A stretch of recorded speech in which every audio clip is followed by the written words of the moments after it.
Bonsoir, merci de retrouver nous dans le décryptage de la semaine. Cette semaine, nous abordons beaucoup de sujets d'actualité et nous avons avec nous ce soir l'historien M. Jocelyn Chanlo. M. Jocelyn Chanlo, bonsoir. Bonsoir. Merci d'accepter l'invitation sur le plateau de l'Express. Nous avons beaucoup de sujets à aborder en 30-45 minutes. Nous pouvons essayer de couvrir le tout. Nous sommes venus débat avec un sujet d'actualité que nous trouvons, il fait le buzz récemment concernant les réseaux sociaux. Nous trouvons souvent qu'il y a une affaire qui fait le buzz, il y a beaucoup de polémiques. Souvent, nous trouvons des frôles dérives que tu es capable de finir bien vilain. Nous trouvons un buzz, notamment, nous trouvons un jeune garçon qui est la cible de beaucoup de critiques. Qui vous pensez, sa notion de réseaux sociaux, façon qui dit monde vivre aujourd'hui, tout à fait critiquer le réseau? Les réseaux sociaux, c'est surtout, ils élargissent l'espace public. Ils donnent même du monde la possibilité d'exprimer eux. Oui. Pas veut dire qu'ils longtemps, je ne peux pas faire. Je peux faire en privé, en bas de la boutique, belle discussion. Et bien seulement l'espace public qui restreint à la télévision, il restreint à la journaliste. C'est aussi différent. Les peuples capables d'exprimer. Les réseaux sociaux, il est très bien ça. Pour la démocratie, où tant la voix les peuples. Mais bien sûr, là-dedans, pour y a inévitablement ben dérapages. Et oui. Ça, par exemple, ben pas, il y a un modérateur disposé un rôle pour empêcher ça. Mais de l'autre côté aussi, il est vrai qu'en Maurice, il y a ce qu'on appelle ben social epidemics, c'est-à-dire une petite affaire qui a une dimension ethnique. Il fait un grand tapage, il a fait du mal. Ça, par exemple, la question de Hazan, par exemple, à un moment, on trouvait une belle polémique levée. Après, il croyait tant ça, il baissait ça. Oui. Mais il baissait, pendant sa période qui était, il a effectivement fait du mal à ça. Mais qui nous faisait faire? Ça, c'est un rôle modérateur. Deuxièmement, il y a une question de. Ben, il y a une éducation à faire pour ben, dans l'école, par exemple, en Finlande, je fais aller. Pour ben, les étudiants, ben, les élèves, capables de distinguer le vrai du faux, capables d'accéder à l'information. Très important, ça, je dis. Mais de là à dire qu'il nous brime les réseaux sociaux, c'est difficile. Parce qu'il est mieux qu'il y ait trop de liberté que pas de liberté du tout. Et vous pensez que tout le monde, est-ce que tout est bon à dire, tout est bon à commenter sur les réseaux? Vous connaissez, Maurice, nous vivons dans une belle hypocrisie. C'est qui ça étudiant-là, il me dit, c'est bien un stéréotype qui est dans beaucoup de la case, ça. Dans beaucoup, mais c'est moi, Maurice, il a un discours public qui est très poli et qui a un discours privé rempli de haine. Mais bien sûr, en général, Maurice, il garde ce discours de haine en déo, il garde ce discours poli en privé. Mais au moins, il montrait quelque chose. Il révèle l'existence de tel discours. Et ce qu'il faisait Djali, pas Djali, le fait qu'il Djali capable d'utiliser pour décrédibiliser ce type de discours privé-là. Ça, c'est son beau côté. Depuis que, justement, discours public, discours privé, le mot discours amène moi automatiquement à la politique. Nous trouvons un moment historique dans l'histoire politique, Maurice, quand les dernières élections finissent sur les 60-0. Et souvent dans la société, on dit les peuples Maurice Mouton, on dit pas qu'on sauverait la faute, tout ça qui fait l'île reste tranquille. 7 mois après qu'il gouvernement au pouvoir, nous trouvons manifestation, l'Olari, concernant réforme pension, du monde pas d'accord. Est-ce que c'est un signe que justement les peuples n'est plus moutons, les caves, ils ne comprennent sauver la fosse? Non, encore nous faisons le cas insulaire. Nous donnons une démocratie représentative, c'est-à-dire les peuples élus, ben députés qui forment un gouvernement ou l'opposition et se tressent au pouvoir pendant 5 bonnes années. Et quand nous sommes dans ce type de démocratie-là, les peuples ont le pouvoir un seul jour.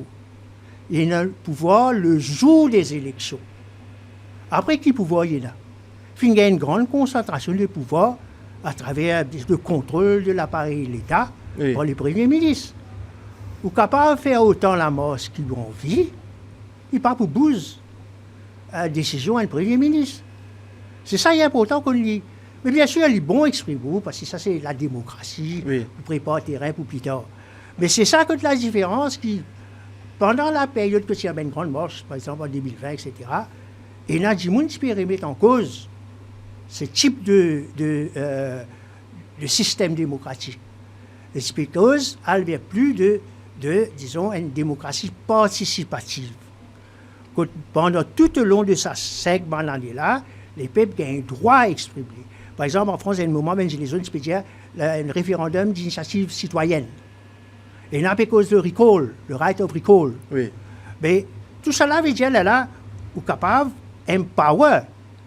C'est pas signer 70 qui empower le citoyen. C'est à travers ce type de réforme constitutionnelle qu'il a fait le référendum d'initiative citoyenne, et là, par exemple, même choisir, par exemple, un nominé politique pour certaines choses, ou quand il y a un citoyen qui décidait, qui est dans ce rôle à jouer. Oui. Mais là, on a un rôle à jouer dans la nomination, ou un gouvernement qui a fait toute qualité de promesse, elle va arrive au pouvoir, il fait exactement le contraire.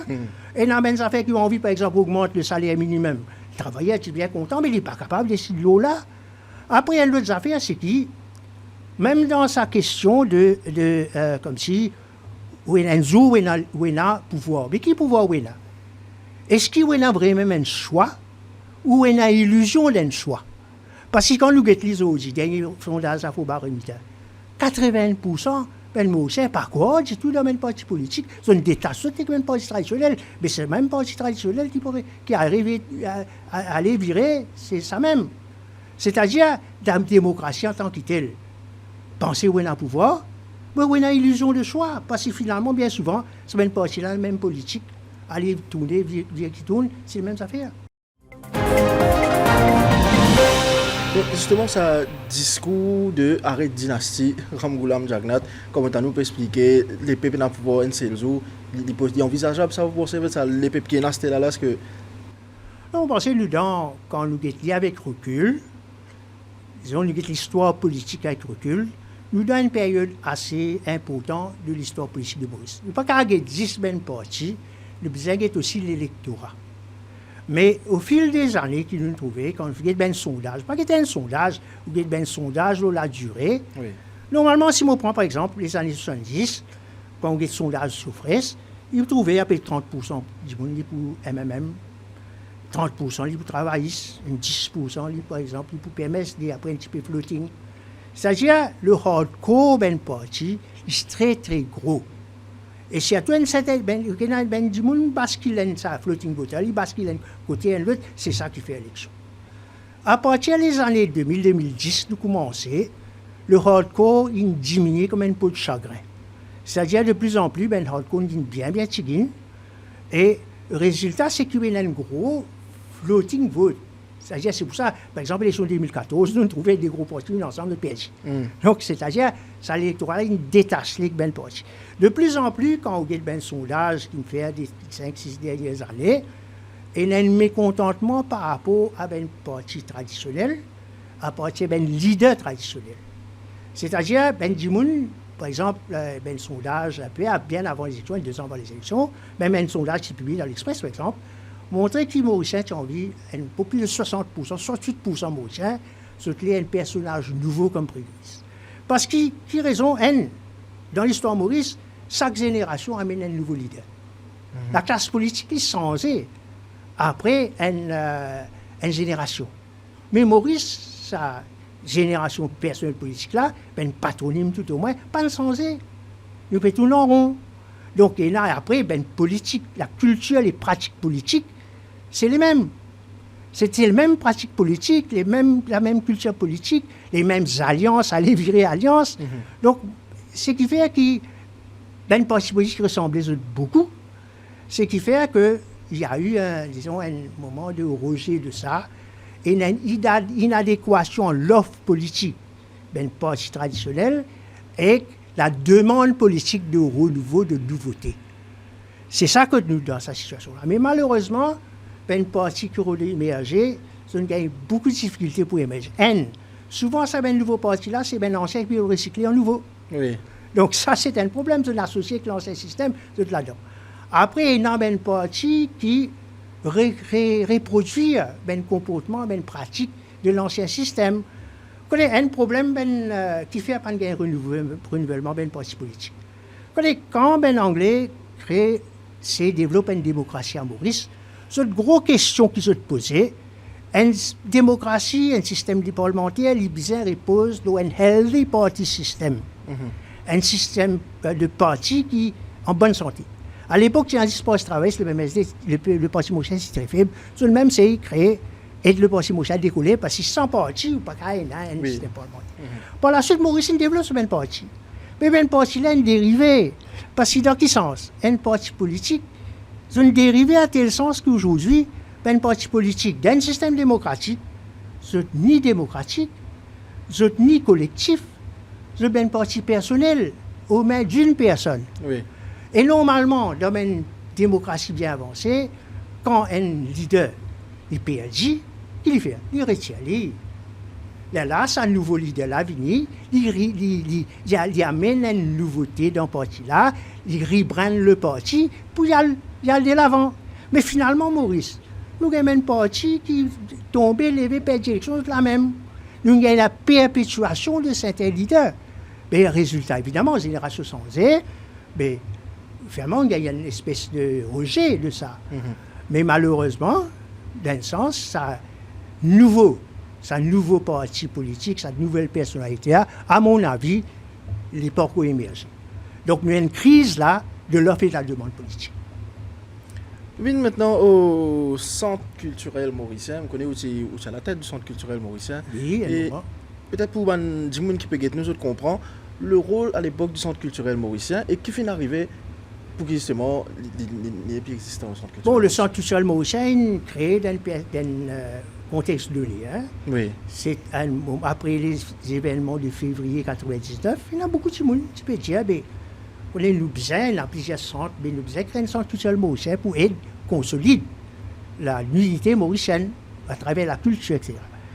Mais par la suite, là, le gouvernement de 2000, il a créé le centre Marathi, Télégout, Tamil, en disant qu'il fallait au fini créer ce même centre-là, là où il a créé un centre culturel mauricien. Donc, là, il a créé un centre culturel mauricien, donc l'objectif, c'était de promouvoir une culture mauricienne qui est diverse et interculturelle. Okay. Le mot interculturel est très important. C'est une mission, par exemple, créer une troupe mauricienne, etc. Et là, à ce moment-là, la seule professeur de l'Université de Maurice, on décide pour prendre congé de l'Université de Maurice. Bon, pas gagner aucun avantage financier, ça. Oui. Donc, on allait pour dirige le Centre culturel mauricien. Après, là, on retourne à l'université. À un moment, quelques mois, on devient même le président du centre. Mais ça, à l'époque-là, le président, le board était le président, c'était du board, c'était Vinay Sukumsing. C'était Vinay Sukumsing. Parmi les membres board, c'était Mme Gayan, Ramesh Ramdoyal, Kalina Azrou, Carlo de Souza, Patikata, Marcel Poinen, une série d'autres personnes intellectuelles qui réfléchissent sur la culture. Mais bien sûr, nous travaillons, nous faisons plusieurs activités. Oui. Comme si. Vous voyez, le problème avec l'interculturalité, c'est que tout dire, l'interculturalité ne se décrète pas. Donc, vous avez créé un cadre pour que le dialogue se fait. Vous ne pouvez pas dire, vous faites du monde interculturel. Vous avez créé un cadre pour que le dialogue se fait. Mais c'est pour ça qu'il est là, qu'il nous fait, par exemple, quand c'est dans Music Day, nous créons un village musical interculturel. Oui. Nous travaillons avec les autres centres. Mais les autres centres viennent, ils ont différents instruments de musique. Du monde découvert. Ou là-dedans, ça veut dire la musique chinoise, ça veut dire la musique tamoule, etc. Et par la suite, nous faisons un spectacle fusion. C'est un spectacle qui s'appelle Tambour en liberté. Oui. Tambour en liberté, nous ne pas mettre texte. Texte qui appelle la langue qui crée problème. Juste les tambours des différentes traditions des systèmes culturels mauriciens, qui pour exemple, Maurice, mais eux ensemble, ils font un son. C'est un peu dans ce sens-là. Après, l'exposition, nous faisons, par exemple, tout le monde cause l'esclavage langagiste, nous faisons une exposition, la mémoire du travail, qui rassemble tout. Donc, c'est l'aubaine avec commun qui nous travaille. Mais plusieurs autres, nous travaillons aussi, par exemple, un strategic plan, etc. Mais quel est le problème du centre culturel mauricien? Une question de fond. L'argent. Quand on crée un troupe mauricien, on fonds 10 millions par an pour fonctionner, là-dedans, vous avez payé location, bâtiment, payer employés, faire l'activité, payer mambo, tout ça, c'est compliqué. Hein? Oui. Donc, c'est-à-dire, on dirait comment, le camarade décédé, Bam Koutaïen, dit, Pas qu'à prendre la coque pistache pour l'affronter l'océan. Vous coulez. Oui. Donc c'était très difficile avec les moyens pour faire. Surtout qu'à l'époque, j'étais en contact avec une collègue, Françoise Vergès, qui est responsable du projet de la Maison des civilisations et de l'unité réunionnaise. Mais par exemple, ça, un projet n'est pas de se remettre sur place, mais ça font que vous gagnez pour faire ça. Dans le même objectif de travail interculturalité, c'est, nous ne rien, rien du tout par rapport, c'est que vous gagnez. Bon, à un moment, donc le premier problème, c'est que le centre culturel mauricien peut même fonds qu'un centre culturel particulier, qui est 17 groupes. Ok. C'est un status A, Oui. mais il n'y a pas de fonds. Donc, si vous voulez créer un centre culturel mauricien qui fonctionne, il y a besoin des moyens de le faire. Il n'y a pas de moyens. Après l'élection en 2005, le Ramboulam, le Premier ministre, il dit à tout le coopératif, tout le directeur coopératif, tout le directeur board, les chairmen démissionnaient. Bien sûr, tout de suite, je allais. Et depuis ça, pas de reconstruire le board. Le centre existe sur papier, mais pas reconstruire le board. Oui. Mon raison, c'était pareil pour les centres. Mais seulement après le long. Tout centre culturel qui disparaît à ce moment-là.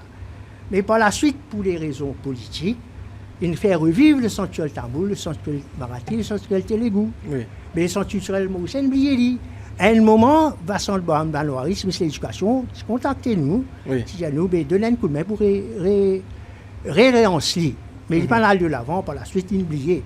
Bon, le centre culturel mauricien existait depuis la loi, mais pas dans le pas dans le président, pas dans la Mais justement, quelle est la conséquence de disparition de sa centre-là? Est-ce qu'il vous pensez qu'il a un impact sur la construction de l'identité nationale, ça? Vous ne pouvez pas dire que le centre culturel mauricien a un grand impact là, la construction Oui. de la culture mauricienne, de l'unité mauricienne. Non, parce que nous devons bien comprendre les affaires.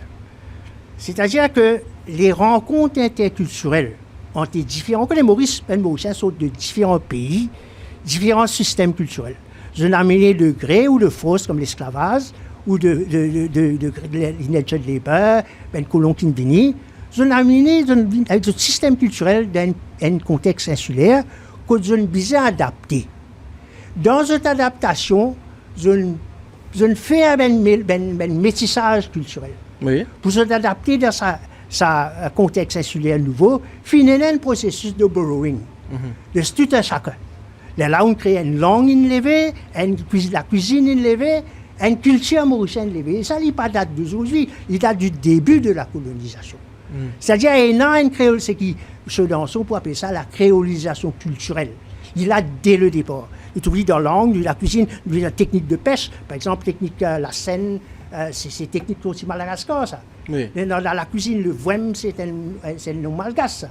Chacun emprunté. Et plus de ça, finalement, métissage biologique, parce que la grosse majorité des migrants, c'était des hommes. Résultat, finalement, un grand métissage biologique. Et donc, c'est pour ça qu'il y a une gestion envie de construire l'unité mauricienne.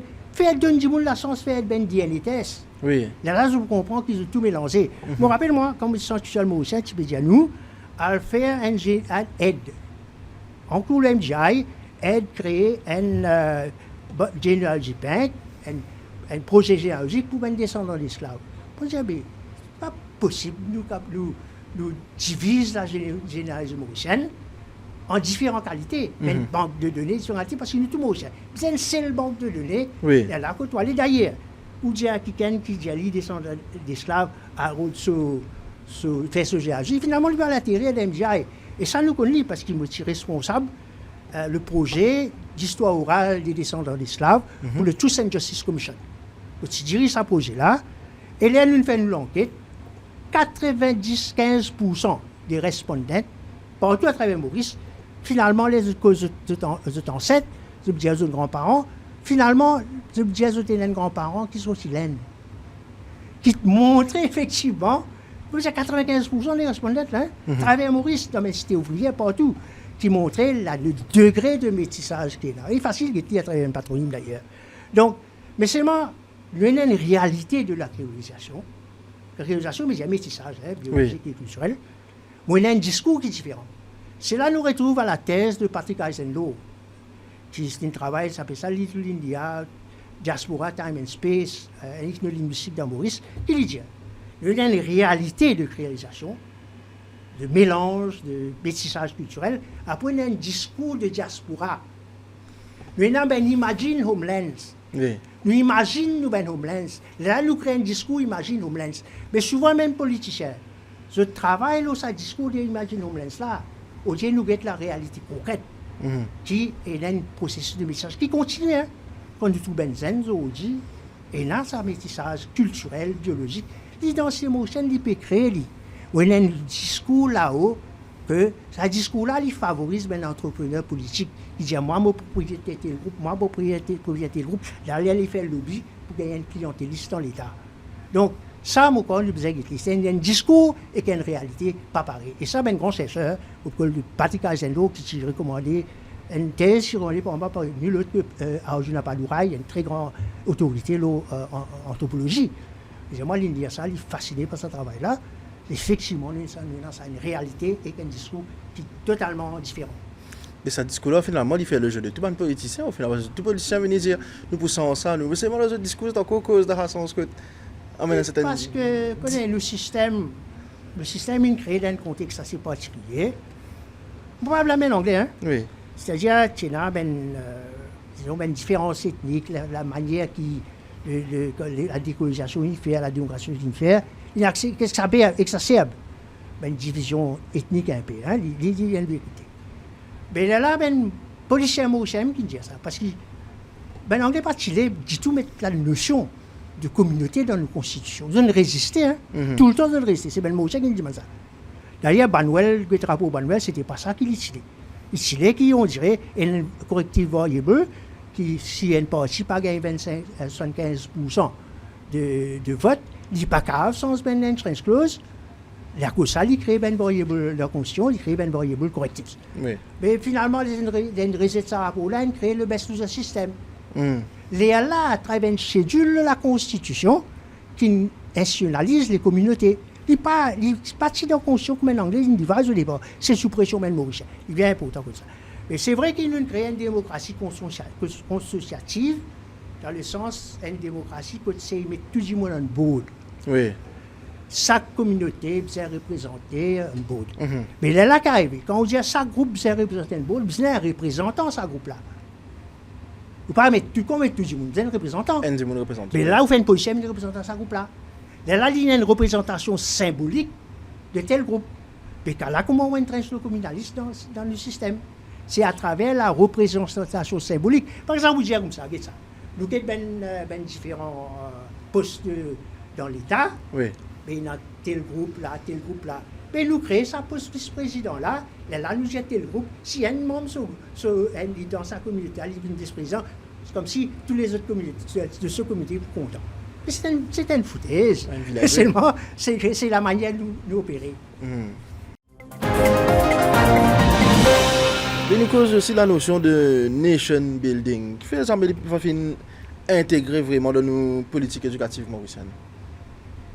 On a un petit peu de réserve par rapport à cette question-là. Hein? Parce que, connaît nation building, comment on intègre d'abord? Est-ce qu'il n'est pas fini là? La question est bien posée. Parce que moi, je suis élève royal, je suis étudiant royal Turpip, juste après l'indépendance, je suis rentré dans Fomen. Je me rappelle que déjà dans Fomen, avant MAI, tout ça, dans Fomen 3, 4, nous avons étudié l'histoire de Maurice. Bon, nous avons tout ça, ce livre, tous les étudiants étudié pour connaître l'histoire de Maurice. Off curriculum, ça, hein? Pas pour faire l'examen, là, on a étudié. Par la suite, l'UNESCO aide Maurice à mauricianiser ce système d'éducation, ce curriculum. Oui. Vous connaissez, une fois, monsieur a fait une conférence, le Teaching of Slavery dans l'école La Réunion, c'est notre division de l'UNESCO qui était présent, et là, nous présente ce que Maurice fait, mais c'est extraordinaire. C'est le pays dans l'océan Indien qui donne autant de place dans l'esclavage, dans l'histoire, au niveau de la loi secondaire, avec cette violence de l'esclavage, etc. Mais c'est vrai qu'il y a une société particulière, dans cette école, c'est pas typique à ça. Oui. Mais il y a une belle évolution. Nous, par exemple, même le 12 mars, sa cérémonie du drapeau là, il a sur l'impact, les élèves, ils passent à travers ça. Donc, il y a directement. Après, et non, par exemple, l'interculturalité, nation building, c'est aussi l'interculturel. Vous connaissez l'Église catholique qui bien travaille dans l'interculturel. Je me rappelle Zimmermann, le groupe de jésuites qui était à Pont-Pralais, je suis collecteur une belle donnée, mais je connais Zimmermann très bien. Là, il y a une prêtre qui fait une thèse, là, et ensuite, c'est la Cléopas. Cléopas, ce projet Cléopas. Et il y a un module d'éducation interculturelle qui tous les élèves de l'école catholique font. Donc l'idée, ça là. Donc, c'est-à-dire maintenant, le problème, on peut dire comme ça, nous créer, comment nous faire? Nous faisons streamline dans tout ces. Pourquoi faire c'est ça? Oui. Quelle raison? Parce que nous système d'éducation dit exam oriented. Oui. L'examen oriented, si un CISE, il pas examine parents, élèves, professeurs, pas casse les têtes. C'est ça le problème. Donc, c'est-à-dire là où streamline sa nation building là, dans toute discipline. Ça, c'était une façon. Bon, il paraît que Civic Education, à un moment, entre 2000 et 2005, on pensait le ministre de l'Éducation, à un moment, Spérode introduit un niveau primary Civic Education. Finalement, le projet a été abandonné.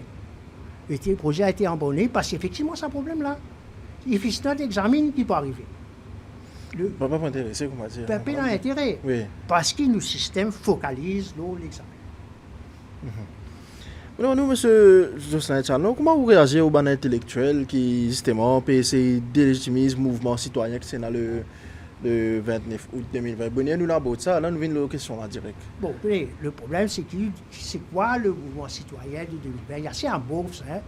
Mais moi, je connais personnellement que bien avant le mouvement citoyen, c'est là, après les élections de 2019, hein? C'est là, déjà, une série de rencontres entre une force de gauche, résistance alternative, et les autres groupes, un syndicat, etc., dans ce qui nous appelle une conversation solidaire. Conversation solidaire, c'était vraiment créer un mouvement de gauche citoyenne pour amener un changement dans le système politique, dans nos constitutions, pourquoi avoir des slogans écologiques, etc. Mais ce mouvement conversation solidaire, ça débouche vers quelque chose de très concret. Par la suite, il y a un problème à Wakacho, que la résistance, il fait le travail, et qui n'amène la marche. Mais qui n'est arrivé? La marche là, il débouche vers quoi? Il vient un mouvement populiste, il dissipé, il n'est pas structuré. Donc ça, c'était une critique. Il débouche vers quoi? Vers quoi il débouche?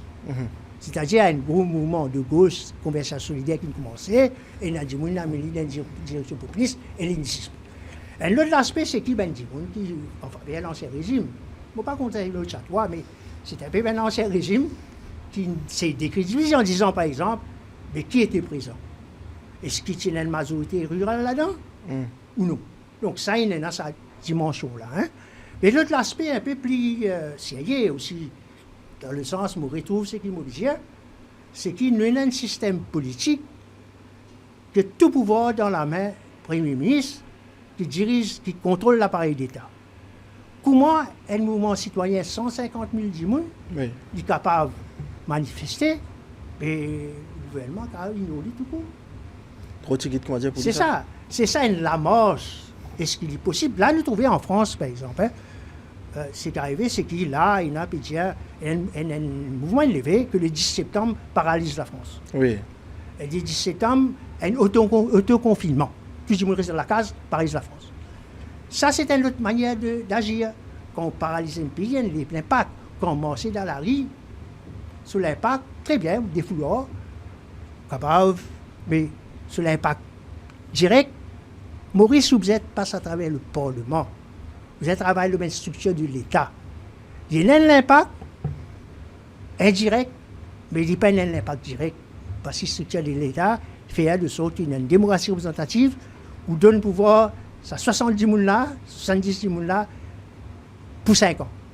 Ou peine un moyen pour capable une pression réellement besoin. Mais toujours est-il qu'il y a toujours la perception que, si par exemple, les peuples pas d'accord avec une affaire, à manifester tout en sachant que le gouvernement n'est pas prendre en compte. Mais en se disant que le gouvernement ne prend pas en compte, mais la presse internationale pour que ça, donc ça peut faire une pression sur le gouvernement de se dire, mon image au niveau international peut gâter. Oui, si il y a un gouvernement qui est démocrate, qui est un gouvernement qui est conscient de ça, mais bien souvent, on a un gouvernement simplement pas casse la tête il y a un pouvoir pour avoir l'élection la prochaine fois, on embête les peuples là, nous faisons vote nous. En tant qu'historien, est-ce que vous pensez qu'ils ont une crise de l'intellectualisme engagé, Maurice, ou soit au contraire un retour nécessaire de la voie citoyenne face à un appareil idéologique? Nous avons une perspective historique. Hein? Dans les années 70, au Sénat, Maurice, à peu près 35% de la population qui moins de 20 ans, 21 ans. Donc, c'est une jeunesse très engagée. Après, tu amènes l'idée de gauche pour une société alternative. Tu là, tu as beaucoup d'engagement de ben jeunes et de moins jeunes dans ce mouvement. Oui. C'est une belle conscience politique. Et après, en plus de ça, tu as beaucoup de gens qui peuvent lire, qui peuvent débattre. Moi-même, je me rappelle, moi, j'étais en Forme 2. À l'époque-là, je me suis intéressé avec la politique. Un professeur de moi un livre, j'appelle ça Histoire political thought made simple. C'est en Forme 2, hein. Là, moi, j'ai découvert Marx, Lénine, etc. Oui. Le marxisme. Après ça, je continue à lire. Nous, on amène groupe l'UNESCO, nous discuter, etc. C'était les temps des forums, débats, tout ceci, hein, malgré l'état d'urgence, c'est ça qui n'amène finalement mai 75. Tiens, dans ça, effervescence. Mais après ça, qui est arrivé, dans les années 80, tout d'abord avec l'éclatement du gouvernement 70, oui. l'espoir tombe dans l'îlot. L'espoir tombe dans l'îlot, en même temps, on gagne le retour de l'ethnique politique, et aussi au niveau international, maintenant, il y a ce qu'on appelle la fin des idéologies. La gauche est bien malmenée, l'Union soviétique est écrasée, et dans certains pensées, c'est la même cause, la fin de l'histoire. Là, on trouve une jeunesse différente. C'est que moi, je m'appelle une jeunesse endormie. C'est-à-dire l'idée que le système est performe, tout le monde est sur place, mais ce qu'il nous fait, nous devenons une youpi, nous devenons une chicade, nous intégrer le système, nous pas contester. Déjà à l'époque, il y a un grand sociologue, Albert Rindorf, qui peut dire c'est dangereux pour la société parce que la jeunesse bien contestée pour amener le progrès. C'est une jeunesse déjà conservateur qui progresse pour elle. Mais aujourd'hui, ça mythe de la fin de l'histoire, ça mythe de globalisation heureuse, ça mythe qui tue du monde, même à Maurice, pour qu'il se place au soleil. Il commence à éclater, Maurice peut aller, Benzen peut aller, pas qu'il place au soleil. Ouais. Au niveau mondial, on a un moment bien important qui nous peut traverser. C'est-à-dire, pendant 500 ans, l'Europe qui contrôle le monde, l'Occident il contrôle le monde avec ce palais, etc. Après 1945, il crée le droit international pour tout régler, mais tout ça là, puis collapse. L'Occident et l'Europe, par exemple, c'est aussi de l'histoire principalement. On peut trouver. Les autres puissances peuvent monter, BRICS peut lever. Donc, un vent de contestation sur le système, comme si le vent de contestation sur le système mondial peut lever, que ce soit à droite, bien populiste, mais à gauche aussi, pour Benzen, pour comprendre ce qui peut passer. Et là, par exemple, on trouve aux États-Unis même, hein, vous pouvez remonter Parti communiste aux États-Unis, hein, à l'Amérique. Le communiste peut remonter, pas bien jeune, parce qu'à cause de Trump, il y a une radicalisation de l'autre côté. On trouve ça. Mais, donc, il y a une remise en question, Gen Z. Gen Z n'est plus tranquille. Vous trouvez comment Gen Z, par exemple, au niveau Palestine, comment il est mobilisé. Oui. Palestine, par exemple, Vietnam, tu amènes la contestation des années 60, là, avec la Palestine, Gen Z commence à se mobiliser, radicaliser. Donc, et là, au niveau mondial, un sentiment de contestation de l'ordre établi, un retour de certaines idéologies de gauche, et je suppose à Maurice aussi, nous trouvons il est encore flou, mais il peut venir. Ce qui veut dire, du monde qui croit que l'histoire est terminée, la fin de l'histoire, c'est un the end of the street, on se dit, un grand philosophe, c'est pas comme ça. L'histoire, elle continue. Donc, il est clair qu'il nous parle d'un moment de contestation de l'ordre établi, et des jeunes de plus en plus engagés. Gen Z, ce n'est pas la génération des 80, ce n'est pas la génération endormie des années 80. Donc vous pensez qu'il a actuellement une jeunesse qui prête pour sens chose, vous pensez? Au niveau mondial, trouve dit. Au niveau Benzen aussi, nous trouve un peu. Nous trouve un parti, qu'on guette par exemple, un membre de résistance alternative, avant qu'il rentre dans le gouvernement, on ne va pas rentrer dans les détails. Benzen, tu peux rentrer là-dedans. Et c'est écologie aussi, hein. L'écologie, ce sont les autres concernés, bien qu'ils m'ont obligé, écologie sans lutte des classes, c'est du jardinage. Oui, parce qu'il vient au-delà de juste préserver une plante, etc. Oui. Il vient remettre en question le système lui-même. L'histoire contemporaine, d'après vous, est-ce que vous pensez qu'au tabou d'enseignement, Maurice? Bon, l'histoire tout court, il y a une grande présence dans l'époque coloniale. Oui. L'époque coloniale, l'histoire, c'était un sujet très populaire. Moi-même, on fait histoire au niveau de ici. C'est vrai, c'était après l'indépendance, parce que le sujet est assez restreint, art ou science. Mais par la suite, qui n'est arrivé? D'abord, l'histoire coloniale, là, tu faisais 100 ans, mais l'histoire Maurice, ça c'était une vérité. Mais de l'autre côté, on a une explosion des sujets. Accounts, comptabilité, economics, sociologie. Ces ben sujets-là, ils remplacent ben sujets classiques comme l'histoire. Dans beaucoup de pays, on garde l'histoire, l'enseignement de l'histoire du pays, parce que c'est très important. Hein? Oui. Parce que l'histoire, c'est quoi? L'histoire, c'est pas juste une mémorisation de dates. Hein? L'histoire, c'est un sujet où de l'enseignement, ou digère ben enseignement, ou analyse, ou ben enseignement, ou analyse ben enseignement. Après, ou fait une synthèse, ou écrit un rapport. Puis c'est ce qu'il besoin dans l'information age. Oui. C'est très important. Ou quand on croise ben source, tout ça, c'est très important.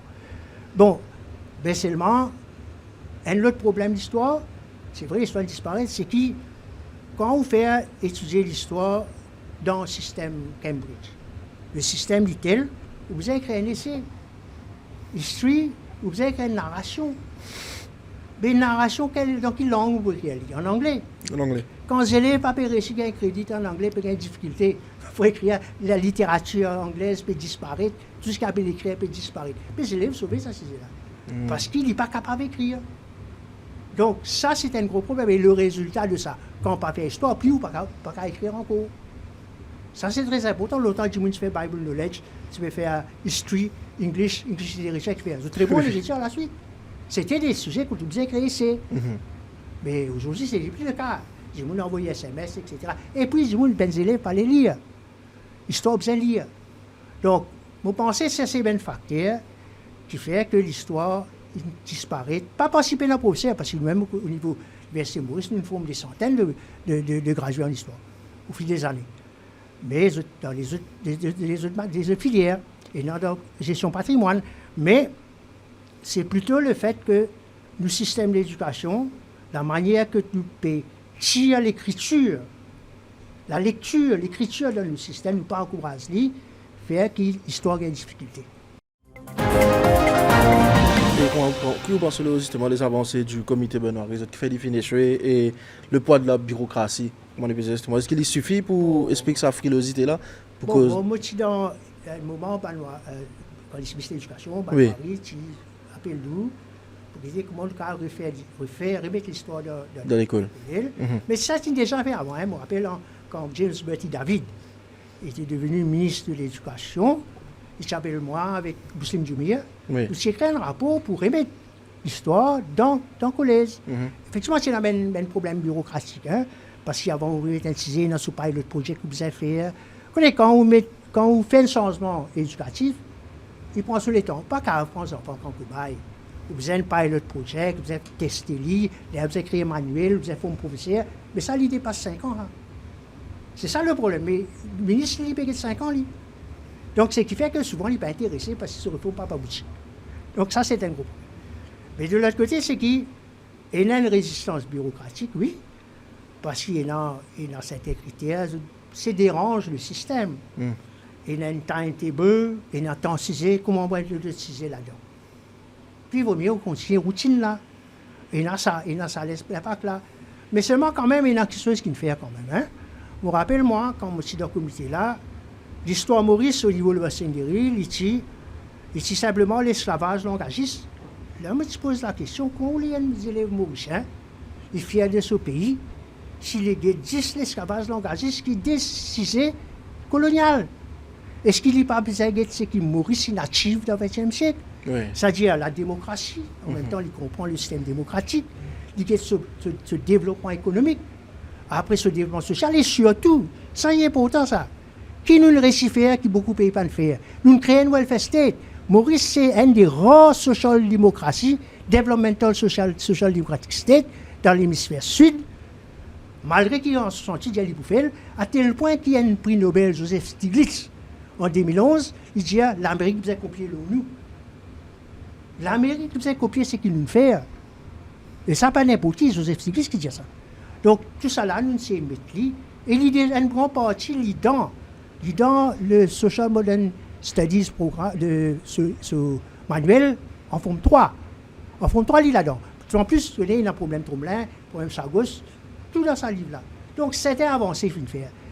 Mais l'histoire, pas ne révèle comme un sujet au niveau upper secondary, etc., pour des raisons, comment l'expliquer, il y a une raison pratique, mais une raison bureaucratique.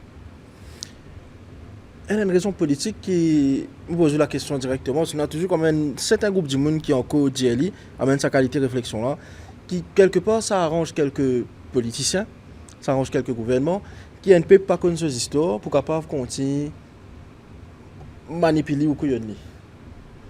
On pense que à deux côtés, parce que quand même nous avons bien avancé dans le patrimoine. Oui. Comparé avant juste après l'indépendance, l'esclavage, l'engagisme, c'était oublié ça. Oui. Nous avons créé quand même après Vassigat, le Monde Trust Fund, 1er février, une congé public, oui. Tout comme le 2 novembre. C'est-à-dire là, nous officialisons ça. L'histoire Maurice, il a été officialisé d'une façon ou d'une autre.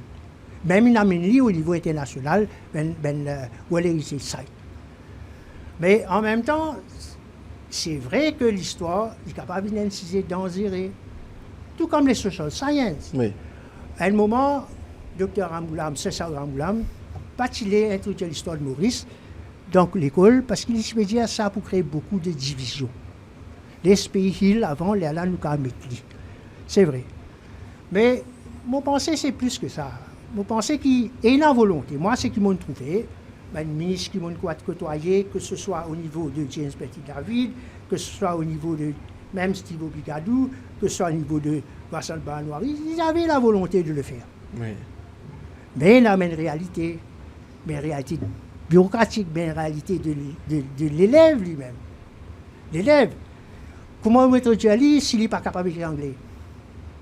Il y a une réalité pratique là-dedans. Donc tout ça là qui fait que vous pensez, regrette le problème. Est-ce qui, parce qu'il ne faut pas oublier, nous dépendons de Cambridge. Oui. Qui fait le créole mauricien prend le temps pour entrer. Vous avez à Cambridge. Ça aussi c'est important. Un problème du syllabus de Cambridge, c'est qu'ils fait non seulement histoire Maurice au uniforme sec, il faut aussi World Affairs. Et World Affairs, souvent c'est tout ça difficile. Et ce type d'examen, il y a nous un extra que vous avez commettre là. Donc tout ça fait que Mauricien, Benzélé, aujourd'hui, est-ce qu'ils ont fait ça là? C'est ça le problème. On arrive autour de 40 minutes d'émission. Peut-être ma dernière question serait qui nous besoin justement enseigner concrètement à l'école pour nous former un citoyen éclairé, critique et engagé dans la vie publique au-delà du simple passage d'examen à l'école pour se composer. D'abord, c'est besoin enseigner les étudiants mauriciens critical thinking. Ça fait qu'il nous a fait critical thinking dans tous ces. Malheureusement, avec le système tuition, etc., c'est un bourrage de crâne. Pendant sa qualité, c'est comme si initiation à la critical thinking. Par exemple, la philosophie, si vous avez pas l'histoire, la philosophie, qui réellement fait où la critical thinking, ça c'était écrit au Banoiri, c'est pour le mettre dans nos systèmes. Donc, philosophie est important. Ça, c'est pour aller là où il y a un citoyen critique, pas accepter n'importe quoi. C'est un bourrage de crâne, c'est qu'il est là, il y a où on lit. Ça, c'est important. Le deuxième point, vous avez fait étudiant mauricien là, comment le système. Bon, vous avez les rudiments de la Constitution. On ne peut pas dire la Constitution tout le détail. Le rudiment, le political system en Mauritius, c'est quoi le vote, c'est quoi la démocratie, c'est quoi un budget. Ça, c'est bien des affaires qui vous mettre dans le système un moment ou l'autre. Bon, seulement, vous avez mettre dans un sujet qui est examinable. Quand vous mettez en déo un sujet examinable, il y a un problème. Les élèves ne sont pas intéressés parce que le système d'éducation, plus l'examen orienté. C'est ça le problème. Vous pensez d'abord, c'est-à-dire que vous devez comprendre le système mauricien. Vous devez comprendre l'histoire politique de Maurice, dans les grandes lignes. What we have achieved in the 20th century. Pas juste l'esclavage et l'engagiste. Comment nos sociétés ont évolué. Parce que si nous causons juste l'esclavage et l'engagiste, nous pouvons faire nous dans le passé, que le passé. Non, nous devons les achievements of Mauritius in the 20th century. Il est déjà là, hein. Vous pensez dans Social Modern Studies, parce que ce qui est arrivé, c'est qu'il n'est déjà pas en retraite, mais le livre de Social and Modern Studies, le directeur de Marie m'avait dit à moi, vête-li avant d'y aller de l'avant. Donc, on vête-li, on trouve-li, et il y a un aspect bien correct là.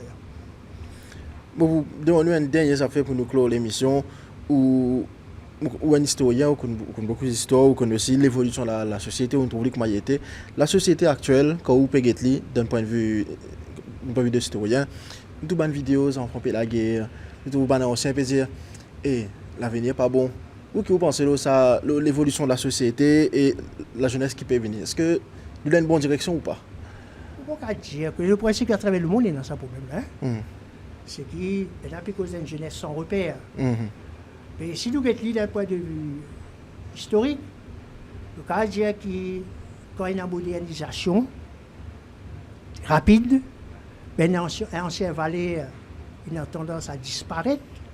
Une ancienne structure familiale disparaît longtemps. Les enfants qui peuvent vivre avec grand-mère, grand-père, dans une famille élargie, parents qui peuvent les temps pour eux. Deuxième aspect qui nous est là, c'est qu'ils ne m'ont pas contre ça là, mais vous servi. Nous le monde est pédocentrique. Qui veut dire ça? Centré sur l'enfant. Quand on a 10 enfants, ou pas centré les enfants. Le monde ancien, c'était centré sur l'aîné, pas sur l'enfant. Oui. Aujourd'hui, quand on a les enfants, toute la vie de couple, il centré les enfants là. Il centré les enfants. Donc, on gâte lui, on donne tout. Donc, il y a une inversion des rôles là. Que des enfants, longtemps, grands-parents, grands-dimoun, qui se sentent, c'est aussi ces enfants qui sentent. De là où tellement on pampe les enfants là, ou de ici qui ont envie, effectivement, il y a des rapaces. Ça, c'est une affaire. Après, il donne droit à les enfants. Donc, il est vrai qu'ils savent amener un changement des valeurs. Vous êtes guide les enfants là. Vous êtes connaît comment guider les enfants là. Et c'est pour ça qu'il y a l'éducation to moral values. Il est important dans l'école. Mais il a fait que Cléopâtre, pas juste dans l'école, aussi il peut faire l'école. Mais seulement, comme on me dit, tout ce qui n'est pas examinable est un petit peu insignifiant dans le système d'éducation. Malheureusement. Monsieur Joseph Chandler, merci beaucoup d'avoir accepté mon invitation de décryptage. Merci pour ce joli partage que nous gagnons tout le long de l'émission. Et pour nous rendre l'émission décryptage possible, je merci à toute l'équipe vidéo, notamment Patrice Lajoie, Abel Pell et Zoja à la réalisation, Ken Oliver Pénélope et Daniel Cupidon. Merci à Nenden Kamachi qui est nous pour tout l'aspect administratif et aussi pour rendre cette émission-là possible. Nous vous terminons l'émission avec les photos de la semaine réalisées par les photographes de l'Express La Sentinelle. Merci de finir suivre le décryptage de la semaine. Nous nous rendez-vous la semaine prochaine pour un autre épisode. Merci et bonne soirée.